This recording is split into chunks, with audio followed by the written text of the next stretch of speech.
Et bien voilà, bonsoir à tous les amis, j'espère que vous allez bien, on se retrouve pour cette vidéo. On va parler de cette affaire, la fameuse affaire du RS Berkane USM Alger, avec donc on va rappeler un petit peu le contexte, qu'est-ce qui s'était passé?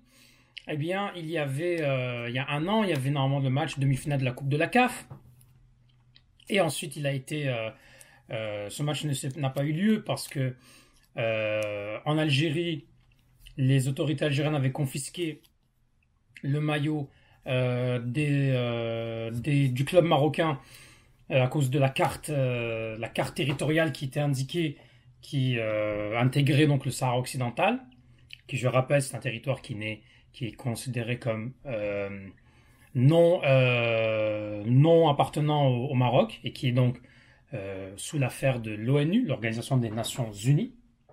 Et puis, donc, ce qui s'est passé, c'est que la CAF avait pris une décision en mettant, comment dire, en mettant une victoire sur tapis vert, et ensuite, en faisant en sorte que l'USM Alger n'a pas joué le match retour, donc 2 victoires sur tapis vert, qualification du RS Berkane en finale, et donc la CAF avait donné raison. Et là, il y a eu le verdict final qui a été donné par le tribunal arbitral du sport parce que la Fédération algérienne de football avait envoyé donc sa réclamation auprès du tribunal. Et donc, que s'est-il passé avec les mois et les mois de travail qui ont été faits? Il y a eu 1 an de bataille juridique de la part de la fédération. Il y a eu deux recours qui ont été faits. D'abord, celui de la Fédération algérienne de football qui a demandé à ce qu'il y ait réclamation par rapport au maillot. Et il y a eu, bien entendu, celui de l'USM Alger, avec le fait que la CAF avait donné raison et donc il voulait rejouer le match. Bon. Donc, qu'est-ce qui s'est passé? Il y a eu donc toute cette histoire-là. Et finalement, le tribunal arbitral du sport, les amis, a donné raison à l'Algérie. Et je vais vous lire d'ailleurs le communiqué du TAS. Parce que il y a des médias qui vont être pro-tel et il y a d'autres médias qui vont être vraiment pro, voilà quoi. Parce que j'en ai lu des articles vraiment qui sont incroyables. Donc moi je suis allé chercher des articles qui sont un peu neutres. Des articles en France, des articles comme le communiqué officiel du TAS. Qu'est-ce que dit le TAS? La décision qu'ils ont pris, le TAS. Ils ont eu une audio par vidéoconférence qui a eu lieu le 13 novembre 2024. Et donc, qu'est-ce qui s'est passé?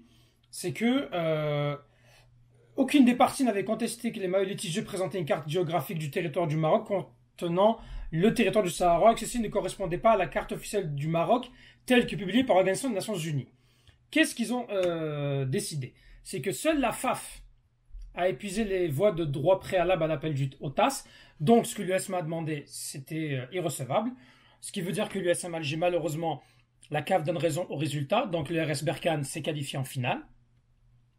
L'image d'une carte territoriale du Maroc intégrant le Sahara occidental sur les maillots litigieux véhicule un message, une manifestation, une propagande à caractère politique, étant donné que cette carte représente l'affirmation d'une souveraineté territoriale qui demeure à ce jour contestée et encore non résolue sur le plan international. Donc maintenant, les gens qui sont venus m'insulter pendant je ne sais combien de vidéos, et franchement, c'est encore la vidéo qui a le plus de commentaires, je pense. Les insultes, les appels à la haine, franchement, je vous dis un truc, c'est bien fait pour vous. Et je parle de ces gens-là, je généralise pas avec les autres Marocains. Je suis désolé, les amis. Moi, je l'ai dit. C'est le règlement, la preuve. Qu'est-ce que dit le communiqué du TAS? En application du règlement de l'équipement de la CAF, en relation avec les lois du jeu, de l'Association internationale de football Association Board, tout équipement, y compris les maillots des joueurs, ne doit véhiculer aucun contenu à caractère politique. Donc la CAF s'est pris une balle dans le pied. Elle a décidé tout simplement de piétiner son propre règlement qu'elle fait elle-même, juste pour donner la qualification à la Renaissance sportive de Berkane. On peut quand même se poser des questions sur la crédibilité de la CAF, qui là c'est une humiliation mais totale. Et donc, qu'est-ce qu'ils ont décidé de faire? ce qui se passe, c'est que la formation arbitrale du TAS a conclu que les maillots du RS Berkane pour la Coupe de la Confédération 2023-2024, en ce qu'ils représentent une carte territoriale comprenant une image à caractère politique, étaient contraires au règlement de la CAF. La décision de la CAF de maintenir l'approbation des maillots est ainsi annulée et l'appel de la FAF est admis. Mais la décision n'a eu aucun effet sur les résultats de la Coupe de la Confédération de la CAF 2023-2024. Tout simplement. Tout simplement. Alors, oui, on l'a vu d'ailleurs dans des médias marocains où est-ce qu'ils ont décidé de dire seulement bon, le TAS a considéré a confirmé les résultats de la RS Berkane. Mais prenez-le match. De toute façon, vous n'avez même pas gagné la Coupe de la CAF. Vous l'avez même pas gagné. Prenez-la la qualif. Nous, on a des principes. Nous, on a l'honneur. Nous, quand on dort, on est tranquille sur nos deux oreilles. On a la conscience tranquille.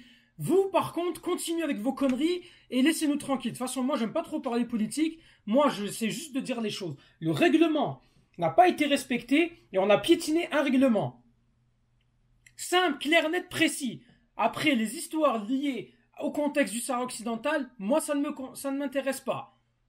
Tout simplement. Ça ne m'intéresse pas, je suis pas là pour parler politique. Si vous voulez parler de politique, vous parlez de ça ailleurs. Par contre, je suis désolé, il y a un manque d'objectivité de certains internautes marocains qui ont passé leur temps juste à nous insulter. Fait que voilà. C'est tout. C'est tout ce que j'ai à dire. Ça fait plaisir. Maintenant, qu'est-ce qui va se passer? C'est que là, ils sont encore en présence de ces maillots. Ils jouent encore leur Renaissance sportive de Berkane. Et il se peut qu'il va y avoir une demi-finale entre soit le CS Constantine et l'USM Alger. En tout cas, c'est probable que l'USM Alger ou le CS Constantine va affronter la Renaissance sportive de Berkane. Que va-t-il se passer? Que va-t-il se passer? C'est ça la question qu'il faut se poser, les amis. Et c'est inquiétant. Mais là, ce qui est bien, c'est que les sanctions qui ont été faites, les sanctions financières qui ont été faites par la CAF sur l'USM Alger peuvent être contestées. Ils peuvent être contestés. Tout simplement. Il n'y a pas d'ingérence politique. J'ai entendu aussi, oui, vous faites de l'ingérence politique, vous voulez déstabiliser. Non, il n'y a pas de déstabiliser quoi que ce soit. Il y a juste un règlement à respecter. C'est tout ce que j'ai dit. Et j'ai aucun problème avec les Marocains, moi. Et comme aucun Algérien n'a de problème avec les Marocains. Là, en ce moment, on marche sur la tête. Voilà. C'est tout ce que j'avais à vous dire. On souhaite quand même bonne chance. Si jamais il y a un match RS Berkane, USM Alger ou CS Constantine, on espère que ça va se finir par la voie du sport. Que le meilleur gagne si on se croise en demi-finale. Et c'est tout. C'est tout ce qu'on souhaite. Que ce soit pour un club marocain ou un club algérien, respectons-nous, jouons un match, que le meilleur gagne. On peut se chambrer, c'est normal de se chambrer, mais on reste dans le respect. Voilà, c'est tout. Merci à vous d'avoir vu cette vidéo. Mettez en commentaire ce que vous en pensez pour l'affaire donc RS Berkane. Qu'est-ce que ça change pour vous? Mettez en commentaire qu'est-ce que ça change maintenant qu'il y a la décision qui a été donnée. Et ça fait plaisir, tout simplement. Merci à vous. Tahal Jazair. Et une pensée à nos frères et sœurs en Palestine.